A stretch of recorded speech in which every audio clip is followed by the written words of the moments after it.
Un saludo para todos amigos, les habla el pastor Johnny Jiménez, dándole la bienvenida una vez más a una noche de martes. Esperamos que las más ricas bendiciones de Dios sean con cada uno de ustedes. Hoy seguimos con el estudio de Apocalipsis y vamos a ver el capítulo 12. El título del mensaje para esta noche, La Bella y la Bestia. Pero antes de entrar ahí, queremos agradecer a Dios por todas sus bendiciones. Queremos agradecer a Dios también por las cosas buenas que ha hecho en nuestra vida, que está haciendo, por los milagros que ha hecho, por los sanamientos, pero también queremos pedir a Dios para que el Señor siga trayendo bendiciones. Queremos pedir a Dios para que el Señor siga trayendo milagros, para que el Señor siga obrando en nuestras vidas. Así que te invito a orar. Oramos. Padre Celestial, agradecidos porque tú nos has cuidado, nos has bendecido y pedimos, Señor, que tu presencia siga con nosotros. Oramos, Padre, para que tú nos ayudes a estudiar tu palabra. Ahora un mensaje importante para que este llegue a nuestros corazones y pueda impactar nuestras vidas de una manera positiva. En el nombre de Jesús. Amén. Queremos anunciarle que el próximo sábado el servicio será a través de Zoom, como lo fue el sábado pasado. Así que algunos de ustedes van a recibir un mensaje con una invitación para unirse a Zoom. Así que espere ese mensaje. Cuando lo reciba, bienvenido a nuestros servicios. Y por la tarde los jóvenes van a salir, ellos han programado salir y hacer la sociedad de jóvenes afuera, así que contáctese con Karen para más información. Sin más preámbulos, vamos al estudio que nos corresponde, La Bella y la Bestia. Apocalipsis capítulo 12, La Bella y la Bestia. Si vamos al libro de Apocalipsis, el capítulo 12, nos damos cuenta que describe la milenaria lucha entre las fuerzas del bien y las fuerzas del mal. En otras palabras, este capítulo nos habla del gran conflicto. El gran conflicto que se originó en el cielo, pero que se trasladó a esta tierra y que ahora pues obviamente está haciendo estragos aquí en esta tierra, donde el Señor Jesús va a ser el victorioso. Eso es lo más importante de todos. Sabemos que en esta lucha a lo largo pues, de todos estos años han habido muchas personas, casualidades de guerra, pudiéramos decir casualidades de este gran conflicto, pero sabemos que Dios va a traer justicia, va a ser victorioso y al final nuestro Señor Jesucristo va a triunfar. Es por eso que Apocalipsis capítulo 12 nos habla de este gran conflicto. Nos dice, y vi una gran señal, apareció en el cielo una mujer vestida de sol y la luna debajo de sus pies, y sobre su cabeza una corona de 12 estrellas. O sea, es la milenaria lucha entre las fuerzas del bien y el mal. Una mujer bella aparece en el cielo. San Juan ve que esta mujer está vestida de sol y con algunas características. O sea, no es cualquier mujer, sino es una mujer especial. Cuando nosotros vamos a las escrituras, usualmente la mujer en la profecía significa iglesia, ¿no? Jesús dejó una iglesia, es la iglesia que es como una esposa ataviada para su marido. Vamos a ver cómo dicen los siguientes versículos, ¿no? ¿Qué simboliza la mujer en la profecía? Miren, Apocalipsis capítulo 19, versículo 7, nos lo dice claro, dice, gocémonos y alegrémonos y démosle gloria, porque son venidas las bodas del Cordero y su mujer se ha preparado. O sea, aquí está hablando de la iglesia, está hablando pues de nosotros, ¿no? De una iglesia pura, que es la mujer, la iglesia que Cristo fundó. También dice, porque os celo con celo de Dios, pues os he desposado a un marido para presentaros como una virgen limpia a Cristo. O sea, cuando Cristo subió al cielo, Él dejó una iglesia y cuando vuelva, Él va a venir a buscar a su iglesia. Bien, esta mujer estaba con la luna, estaba con el sol sobre su cabeza. El sol sobre su cabeza, pues, es la justicia de Cristo. ¿Cómo sabemos esto? Mira, la escritura dice en Malaquías, capítulo 4, versículo 2, nos dice, mas a vosotros, lo que teméis mi nombre, nacerá el sol de justicia. Y en sus alas traerá salud y saldréis, y saltaréis como becerros de la manada. O sea, ese sol de justicia es nuestro Señor Jesucristo. Ahora la mujer también tenía pues 2 estrellas. Las 2 estrellas representan a los 2 apóstoles que se han convertido en los padres de la iglesia cristiana.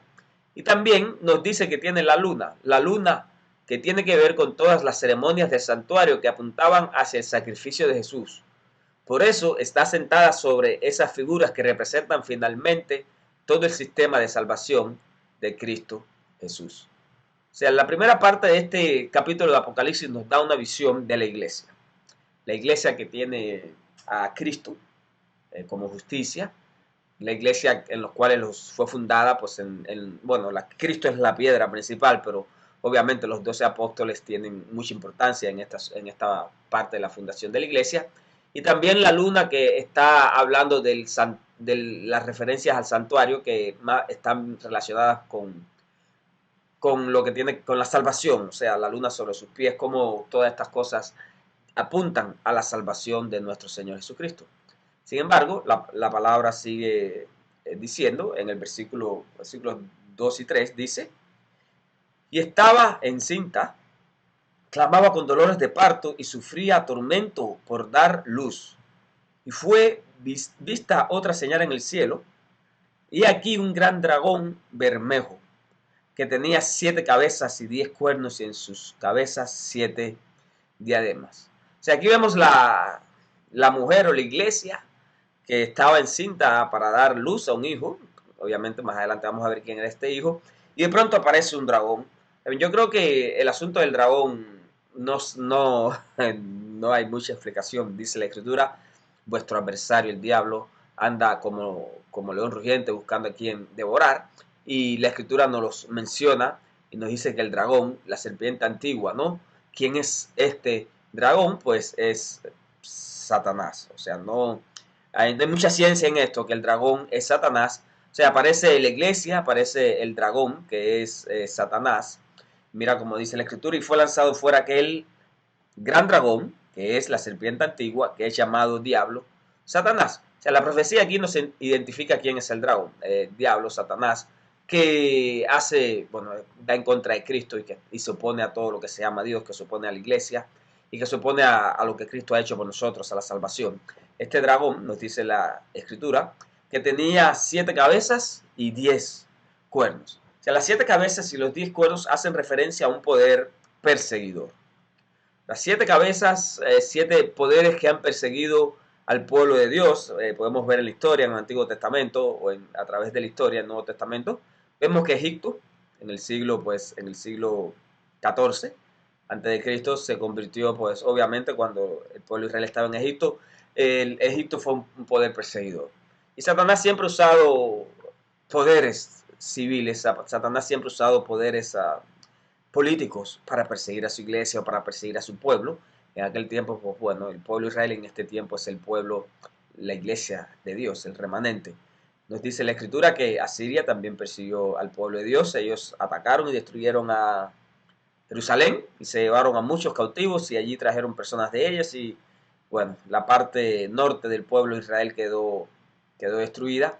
Obviamente Babilonia no queda atrás. Sabemos la historia de Nabucodonosor cuando llegó y destruyó a toda Babilonia, a toda Jerusalén, acabó con todo lo que había. Él no quería hacerlo, no quería destruirla, pero los reyes de Jerusalén eran bien tercos y bien caprichosos, y Nabucodonosor se cansó de ellos, fue y destruyó completamente a Jerusalén. Y bueno, se llevó al pueblo cautivo por varios años. Media y Persia siguieron otro pueblo que también persiguió al pueblo de Dios. Grecia, los judíos siendo también cautivos, muchos de ellos tuvieron que someterse al imperio de Grecia. Roma, ni hablar, ustedes saben, los judíos tenían muchos problemas con los romanos y siempre querían liberarse de los romanos y siempre estaban armando protestas y pleitos, y al final los romanos pusieron fin a la rebelión judía en el año 70. Otro pueblo más que persiguió a la iglesia. Ahora estamos en el Nuevo Testamento. La Roma papal, después que la Roma literal, pues digamos, el Imperio Romano cayó, o más bien después que el Imperio Romano perdió fuerza, la Roma papal entonces comenzó a perseguir al pueblo de Dios, comenzó a perseguir a aquellos que no estaban de acuerdo con las doctrinas que ellos querían. Comenzaron a ser mártires de muchas personas que creían diferente a ellos, y aquellas personas pues que observaban el sábado, aquellas personas que no hacían lo que ellos decían. Pues ustedes han conocido de la Inquisición. O sea, hay mucha historia revelada como la Iglesia Católica, tristemente, lamentablemente, fue un poder que persiguió al pueblo de Dios o a aquellos que creían en Dios, que querían ser fiel a Dios. Los 10 cuernos son 10 naciones que han dado apoyos a este poder perseguidor. Hay muchas doctrinas, hay varias doctrinas sobre los 10 cuernos, quiénes eran estos 10 cuernos, pero lo cierto es que son poderes políticos. Algunos piensan que son parte de los poderes políticos que tenemos hoy en día, otros piensan que son poderes políticos que han apoyado a la iglesia, digamos, romana católica, que ha perseguido a muchos cristianos en el tiempo pues de la Inquisición, en el tiempo cuando Martín Lutero puso las 99 tesis en la iglesia, o sea, poderes políticos que se han unido al poder perseguidor, y el poder perseguidor viene del dragón, viene de parte de Satanás. Esa es una idea que muchos piensan que así es, pero el versículo 5 nos dice: y el dragón se paró delante de la mujer que estaba de parto a fin de devorar a su hijo cuando hubiese nacido. Sabemos que Satanás hizo todo lo posible para destruir a Cristo Jesús. Obviamente el hijo era Cristo Jesús. O sea, viene la iglesia y el dragón se paró delante para comerlo. Ahora, sabemos que Satanás trató de matar a Jesús a través de Herodes cuando los magos del oriente fueron y le preguntaron dónde estaba el rey de los judíos que había nacido.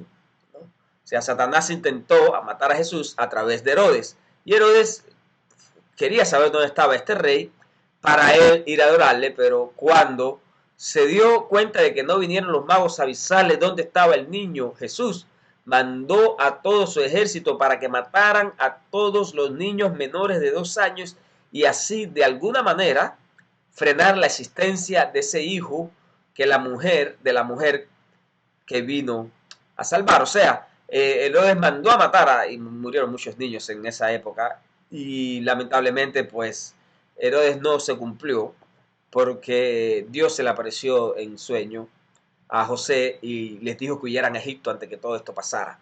Dice el versículo 5: y ella dio a luz a un hijo varón, el cual había de regir todos los gentiles con vara de hierro, y su hijo fue arrebatado para Dios y para su trono. Es verdad que el Señor Jesucristo murió en la cruz y Satanás se gozó, pero cuando la tumba fue abierta en el tercer día, el Señor Jesús resucitó. Satanás tembló y se dio cuenta de que había sido derrotado otra vez, pero esta vez para siempre.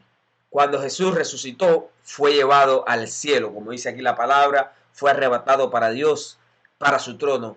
Aquí hay como un paréntesis que hace Juan, no está el orden correlativo, lo que aparece aquí es como que él está tratando de ayudarnos a entender qué es lo que más pasa. O sea, aquí es algo pudiéramos decir, un concepto general, pero lo que sí nos dice es que Jesús nació, el Hijo, y fue arrebatado al cielo. Pero claro, obviamente pasaron muchas cosas entre el acontecimiento, el nacimiento de Jesús y cuando Jesús subió al reino de los cielos.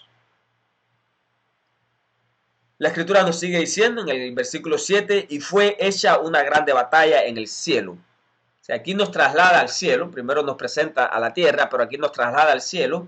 Miguel y sus ángeles lidiaban contra el dragón, y lidiaba el dragón y sus ángeles. Ahí era una lucha o una guerra, pudiéramos decir, o una lucha, una guerra espiritual.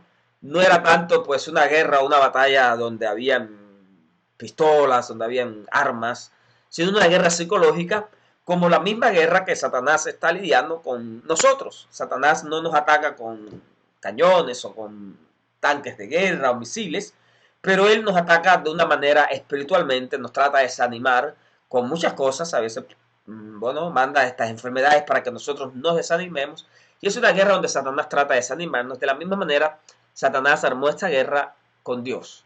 Y la guerra es una guerra psicológica donde Satanás le decía a los ángeles del cielo, a los ángeles creados, que Dios no era un Dios justo, que Dios tenía una ley que era injusta, que él era una persona, Satanás era una persona que necesitaba adoración, era una persona que necesitaba estar al nivel de Dios porque era una persona muy inteligente. Eso era una guerra que se produjo en el cielo, una guerra psicológica, ¿no? Y fue lanzado fuera aquel gran dragón que es la serpiente antigua, que es llamada Diablo y Satanás, el cual engaña a todo el mundo, y fue arrojado en tierra, y sus ángeles fueron derribados con él. O sea, aquí vemos que parece que Dios se cansó de esta guerra psicológica, Dios se cansó de todo esto, y Dios dijo: fuera, salgan de mi presencia. Y Dios no permitió que siguiera esa lucha. Sin embargo, esa lucha lamentablemente se tradujo a esta tierra. Dice: Satanás en esa lucha espiritual es expulsado del cielo junto a la tercera parte de los ángeles. Y después de deambular por el universo, inventando engañar a los mundos, llega al planeta Tierra y hace caer en pecado a Adán y a Eva. O sea, la pregunta que uno a veces se hace es: ¿cómo es posible que Satanás vino directamente a esta tierra a engañarnos? ¿Qué suerte tenemos nosotros? Más bien, qué mala suerte tenemos nosotros. Y lo que se piensa es que Satanás, después que fue expulsado del cielo, él fue a otros mundos creados a tratar de engañar, pero nadie le hizo caso. Llega aquí a esta tierra y lamentablemente Adán y Eva pues le hacen caso y también son engañados, porque el enemigo es engañador, es como un mago que envuelve a las personas, que nos engaña. Por eso es que no podemos lidiar mucho con él, tenemos que alejarnos de él, porque si Adán y Eva, que eran perfectos, cayeron, cuanto más nosotros, ¿no? O sea, llega a este mundo, al planeta Tierra, y hace caer en pecado a Adán y Eva. Pero mira lo que dice la escritura: y ellos le han vencido por la sangre del cordero y por la palabra de su testimonio, y no han amado sus vidas hasta la muerte. Aquí está hablando de que aunque Satanás engañó a muchas personas, no los engañó a todos. Y sí, después hubo una gran persecución, pero esa gran persecución Satanás lo hizo para desanimarnos, porque cuando él no nos trata o no nos vence a las buenas, pudiéramos decir, nos vence a las malas o quiere vencernos a las malas. La forma en que él trabaja es que él envía quizás un momento de prosperidad y nos tienta por aquí, nos tienta por allá, nos hace pecar, nos hace que nosotros nos enfoquemos en las cosas de este mundo y que nos olvidemos de las cosas de Dios y nos enfriemos. Y si eso no funciona, entonces pues él dice: bueno, si no es a las buenas, entonces lo van a hacer a las malas. Y entonces muchas veces manda persecución, y eso fue lo que hizo con la iglesia primitiva, con los cristianos del primer siglo, del segundo siglo. Muchos de ellos fueron quemados allí en este monumento que ustedes ven, el circo de Roma. Fueron quemados, fueron echados a las bestias, fueron destruidos. Se dice que Nerón, el gran loco Nerón, pues usaba a los cristianos para alumbrar las calles de Roma, después que a él se le ocurrió pegarle fuego a Roma, y le echó la culpa a los cristianos, que eran los responsables por esa gran destrucción. O sea, la persecución de Satanás es real, y a nosotros hoy nos persigue de diferente manera. Quizás no somos clavados en cruces o en estacas para alumbrar la ciudad donde vivimos, pero él nos persigue de maneras, ataca nuestras familias, ataca nuestra salud, ataca las cosas que queremos en esta tierra. O sea, Satanás no ha descansado, no ha descansado a través de los siglos. Los verdaderos cristianos fueron perseguidos y muertos en muchos casos a causa de su fe por el gran odio de Satanás. O sea, cuando hay una persona fiel, hay persecución. Miren, alguien me dijo una vez, o escuché a alguien decir, un cristiano que no tiene persecución, como que no está haciendo las cosas bien. Porque cuando tú haces algo bien, Satanás te va a perseguir. Cuando tú estás consagrado a Dios, cuando tú estás enfocado en las cosas de Dios, Satanás te va a pegar de manera fuerte. Satanás va a tratar de golpearte de manera dura, porque a él no le gusta. A él no le gusta. Ahora, a veces cuando usted mira alrededor y dice: oye, todo está bien, pero quizás debemos preguntarnos: ¿realmente estoy haciendo yo las cosas como Dios quiere? Porque aquella persona que quiera ser justa padecerá persecución. Y eso fue lo que Satanás hizo a través de la historia. Primero con el pueblo de Israel, ahora con el pueblo de Israel cristiano. Y cuando vio el dragón que él había sido derribado en tierra, persiguió a la mujer que había dado a luz al hijo varón. O sea, la mujer, a la iglesia, a nosotros, ¿no? En este tiempo, Satanás somete a cruentas persecuciones a los genuinos cristianos. No ha parado su persecución, así como él lo hacía, lo hizo en la edad media. Muchos de ellos fueron llevados a la hoguera, y muchos de ellos pues fueron, bueno, quemados vivos, fueron despojados de tierras, despojados de sus posesiones. O sea, las persecuciones de Satanás no han parado. Lo que ha cambiado es el método. Él persigue ahora, pero ahora de otra manera, porque supuestamente estamos viviendo en una sociedad un poco más civilizada, pero el enemigo ha cambiado el método, pero la persecución está ahí. Y aunque muchas veces nosotros no nos damos cuenta, no estamos siendo perseguidos, yo sé de muchos lugares donde usted es cristiano y es perseguido. Yo sé de muchos lugares donde usted va a predicar la palabra de Dios y no puede, no lo dejan, lo meten en la cárcel, lo meten preso, porque no se puede. Hay muchos lugares donde los cristianos tienen que reunirse en casas, no por causa del virus, sino porque no hay iglesias, le prohíben las iglesias. Muchos lugares donde los cristianos tienen que reunirse a escondidas, sin decir que son cristianos. ¿Por qué razón? Porque hay persecución. O sea, nosotros vivimos en un país que somos bendecidos en cierta forma porque tenemos una libertad religiosa, pero hay muchos lugares en este mundo donde las persecuciones es real, donde el sufrimiento es real, donde Satanás está atacando a las personas. Debemos orar por esas personas para que el Señor las bendiga y las proteja. Muchos de ustedes han escuchado del Santo Oficio de la Inquisición, algo que se usó en aquellos tiempos, en la Edad Media, para matar, para hacer que aquellos cristianos negaran a Cristo. Algo que se usaban pues diferentes métodos de torturas, y nos dice la historia: gran número de personas fueron sacadas de sus casas con sus esposas e hijos completamente desnudos, muchos de ellos inhumanamente destrozados. O sea, esto lo hizo la Gran Inquisición, apoyada obviamente por la Iglesia Católica, por los líderes religiosos, persiguiendo a aquellas personas que no estaban de acuerdo con lo que ellos enseñaban, que querían adorar a Dios como la Biblia lo decía, que descubrían verdades que la Iglesia no enseñaba, pues a ellos no les convenía, y entonces causaban estas persecuciones, lamentablemente. Nos dice la Escritura: y fueron dadas alas. Fueron dadas a la mujer 2 alas del gran águila, para que de la presencia de la serpiente o el del dragón volase al desierto, a su lugar donde es mantenida por un tiempo, tiempo y la mitad de un tiempo. Esas alas, pudiéramos decir, 1620, vemos en la historia cómo los padres peregrinos huyen del viejo continente buscando la seguridad de una nueva tierra de libertad. Mayflower llegan aquí a este país y es como que esas alas les es dada. Ese lugar donde podemos adorar, donde se estableció una ley de adoración. Nos dice la historia: el Congreso no hará una ley con respecto al establecimiento de una religión o prohibición del libre ejercicio. O sea, tenemos la libertad de la Constitución en este país de adorar libremente. Nosotros mantenemos estas verdades para que sean evidencia propia que todos los hombres son creados iguales y hechos por su Creador, con ciertos derechos inalienables, que entre otros son la vida, la libertad y la búsqueda de la felicidad.